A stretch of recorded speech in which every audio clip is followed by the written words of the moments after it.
আমি ব্যক্তিগতভাবে আমি চতুর্থ শ্রেণীর ছাত্র তখন থেকে নামাজ পড়ি।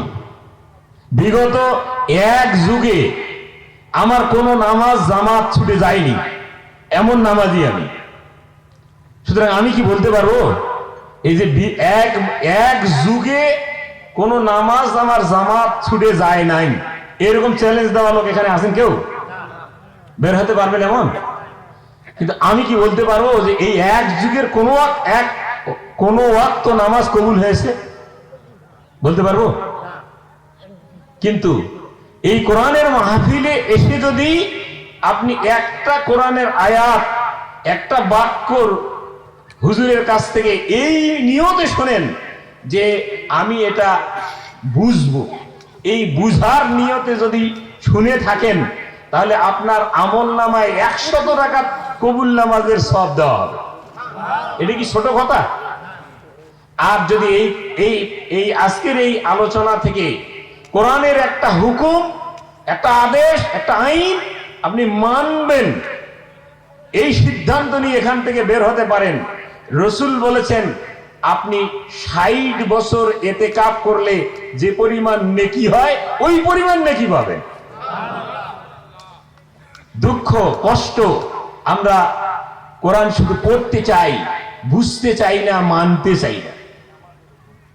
কোরআন বুঝা, কোরআন পড়া, কোরআন বুঝা, কোরআন মানার মধ্যেই কল্যাণ। সম্মানিত ভাইয়েরা, এই উপমহাদেশে প্রথম কোরআনের বাংলায় অনুবাদ করেছেন গিরিশচন্দ্র সেন। তাহলে এই বাংলায় অনুবাদ করতে গিয়ে নিশ্চয়ই কোরআন তাকে পড়তে হয়েছে, পড়তে হয়নি, বুঝতে হয়েছে, নইলে কি উত্তর এটা বাংলায় অনুবাদ করতে পেরেছেন? তাহলে গিরিশচন্দ্র সেন কোরআন পড়েছেন, কোরআন বুঝেছেন, কোরআন মানছেন কি? না মানার কারণে গিরিশচন্দ্র সেন কি জান্নাত পাবে?